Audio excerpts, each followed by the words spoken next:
अस्सलाम वालेकुम एवरीवन। आज मैं एक बहुत इम्पॉर्टेंट टॉपिक पर बात करने वाली हूँ।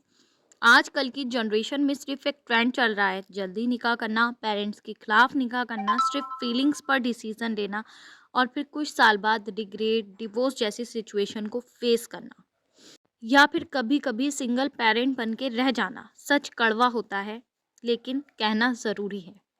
तो जी, मुझसे एक सिस्टर ने सवाल किया था, क्या सुन्नी और देवबंदी में निकाह हो सकता है? लोग कहते हैं ऐसा हरगिज़ पॉसिबल नहीं है। तो मैंने सोचा क्यों ना सारे पॉइंट्स मैं एक ही वीडियो में कवर कर देती हूँ और अपना थॉट्स जो है, अपना ओपिनियन जो है वो भी आपको बता देती हूँ। तो जी, ये टॉपिक थोड़ा सेंसिटिव है लेकिन बहुत बहुत ज़्यादा ज़रूरी है। क्या देवबंदी और सुन्नी का निकाह पॉसिबल है? क्या कास्ट अलग होने से प्रॉब्लम होती है? और क्यों आजकल इतने डिवोर्स हो रहे हैं? तो आज हम इसको इस्लामिक और प्रैक्टिकल दोनों एंगल से समझेंगे।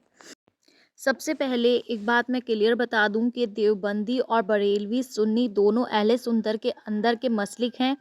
अगर अकीदा बेसिक तौर पर इस्लाम के अंदर है, दोनों मुस्लिम हैं, तो निकाह के लिए शरई कंडीशंस कंप्लीट हैं। वली, गवाह, महर, इजाब और कबूल, तो निकाह जायज़ होता है। प्रॉब्लम तब होती है जब घर वालों का प्रेशर हो, मसलक को ईगो बना दिया जाए, रेस्पेक्ट ना हो एक दूसरे के लिए। अगर हम इस्लाम के अकॉर्डिंग देखें तो इस्लाम में फ़िरके के नाम पर शादी नहीं करना मना है। इस्लाम में कोई फ़िरका नहीं है, कोई कास्ट नहीं है, ये सब दुनियावी लिहाज से दुनिया में आने के बाद चीज़ें बनी हैं। इस्लाम में कोई ऊपर कास्ट नहीं है, कोई लोअर कास्ट नहीं है, कोई अपर कास्ट नहीं है, लेकिन सोसाइटी में बरादरी प्रेशर होता है, लोग क्या कहेंगे, फैमिली स्टेटस, ये सब शादी के लिए बहुत बड़ा मसला बन जाती हैं और कई बार इसकी वजह से शादी टूट जाती है। आजकल कास्ट की वजह से लव मैरिज टूट जाती हैं, अरेंज मैरिज में लड़ाई होती है, बाद में ताने दिए जाते हैं। कि आज भी 90% मुस्लिम्स ये चीज़ें नहीं समझते हैं। अफ़सोस है।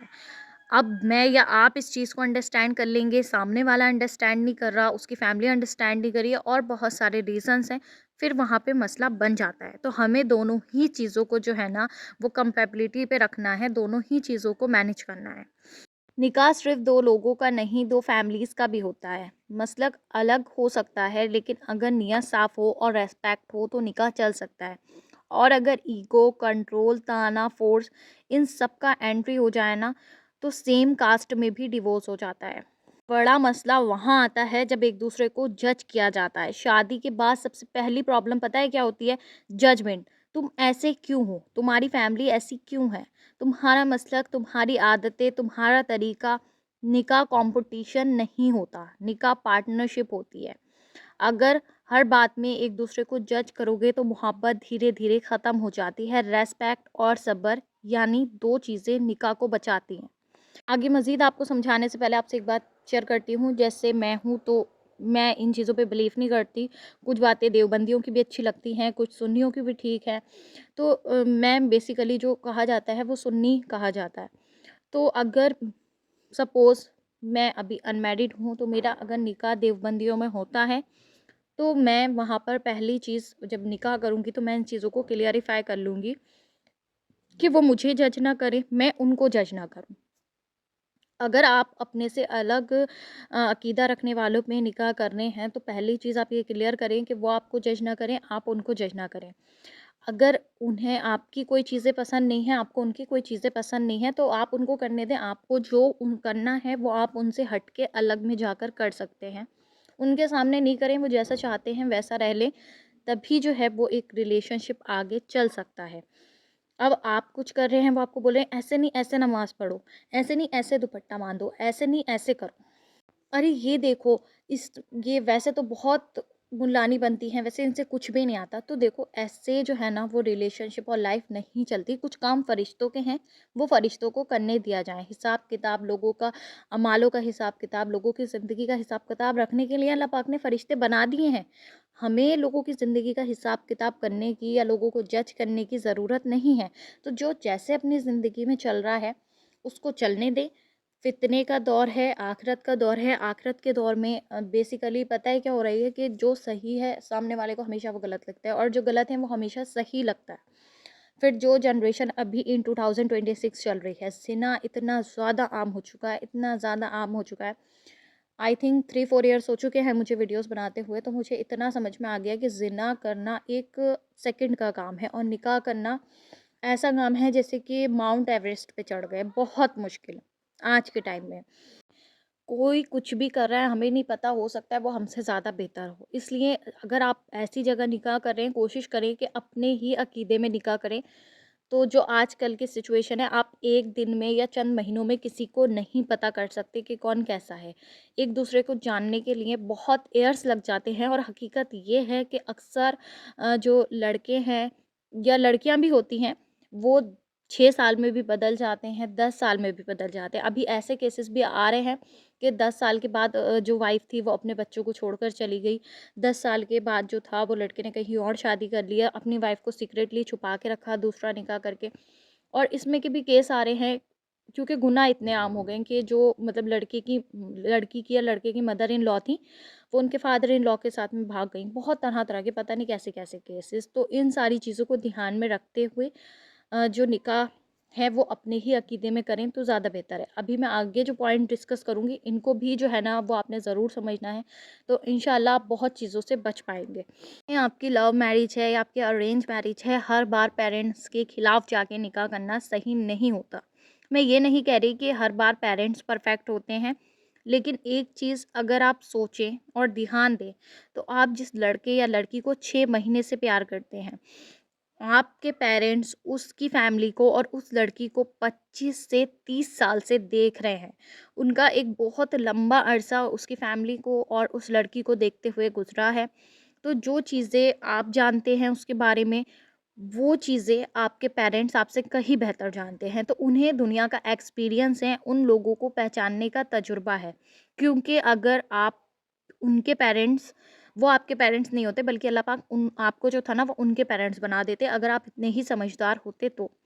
आजकल बहुत बच्चे घरवालों के खिलाफ जाकर शादी कर लेते हैं, लेकिन बाद में क्या होता है कि उनको पता चलता है कि उनका डिसीज़न तो था ना वो कितना ज़्यादा गलत था। इसमें कि मैं 2 केस अपनी सोसाइटी में देख चुकी हूँ, बहुत नियरेस्ट। मैं आपसे इंशाल्लाह शेयर करूँगी वो स्टोरीज़ भी। तो फिर जो है ना वो सिर्फ़ इतना रिग्रेट रह जाता है, इतना रिग्रेट रह जाता है। और स्पेशली आजकल जो है ना वो लड़कों जो मेरी वीडियो देख रहे हैं ना, तो देखो किसी लड़की से शादी करके डिवोर्स देना इतना आसान नहीं है। एलिमोनी बहुत बैठ जाती है और फिर कोर्ट के केसेस तो बहुत जो है ना ये सब आप समझ रहे हो मैं क्या कहना चाह रही हूँ। तो वो सपोर्ट नहीं होता, फिर फाइनेंशियल प्रॉब्लम, इन-लॉज़ इश्यू और बहुत ज़्यादा तकलीफ़ होती है। और आपने दुनियावी लिहाज से भी निकाह नहीं करना। अगर आप निकाह सिर्फ़ इसलिए कर रहे हो कि लोग क्या कहेंगे, उम्र निकल रही है, सब फ्रेंड्स की शादी कर रहे हैं, रिश्ता नहीं मिल रहा तो हाँ कर दो, तो रुक जाओ। निकाह सिर्फ़ एक दिन का इवेंट नहीं है, ये रोज़ का इम्तिहान बन जाएगा आपके लिए। आपकी फैमिली रिलेटिव सब एक दिन का इवेंट करके हैप्पी होके रह जाएँगे, उसके बाद आप रोज़ का जो एग्ज़ाम है ना वो दोगे। शादी में सिर्फ़ प्यार नहीं चलता, कैरेक्टर, पेशेंस, सैक्रिफ़ाई भी होता है।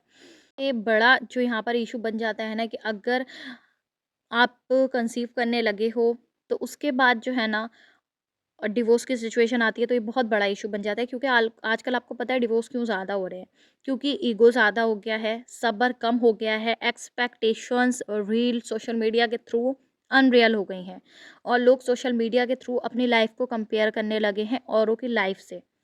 और हर बात पे मैं सही हूँ ये करने लगे हैं। शादी में मैं नहीं होता, शादी में हम होता है।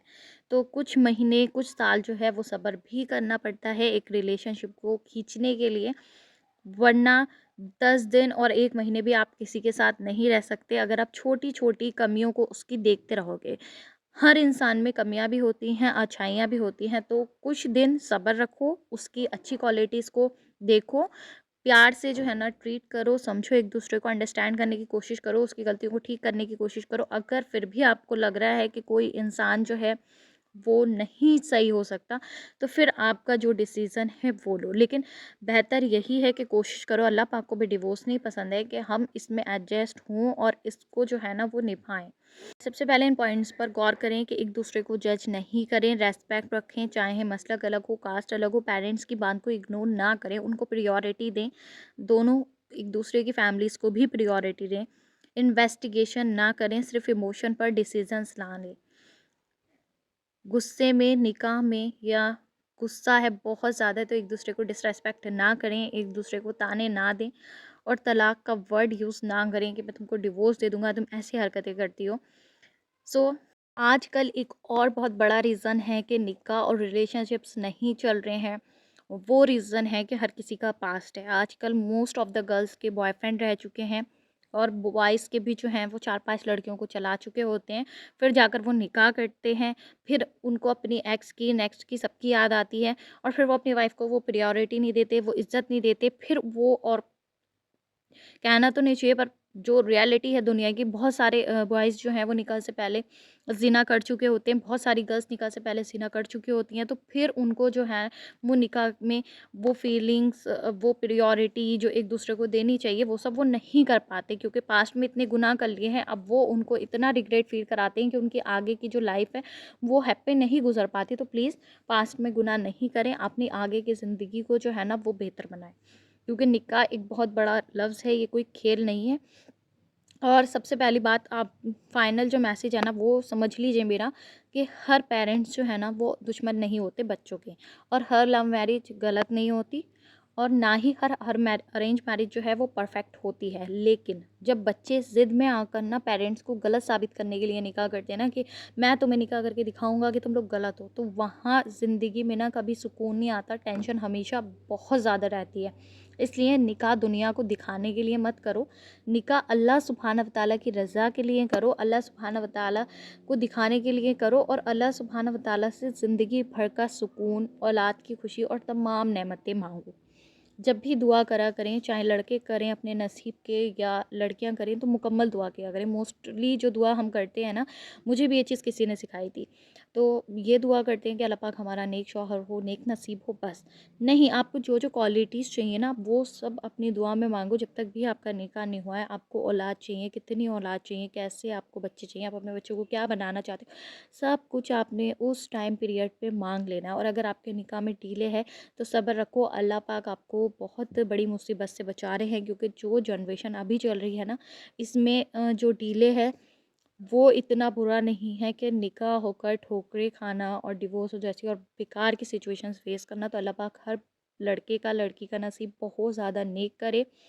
आमीन सुम्मा आमीन। और भाई अपना ओपिनियन भी ना ज़रूर कमेंट सेक्शन में बताना, चाहें थोड़ा लॉन्ग बताओ पर प्लीज़ बताना, ताकि मुझे आपके ओपिनियन से सीखने के लिए मिले और जो कमेंट्स रीड करें उनको कुछ ना कुछ सीखने के लिए मिले। सो इसी के साथ मुझे दीजिए इजाज़त, इंशाल्लाह मिलते हैं नेक्स्ट वीडियो में।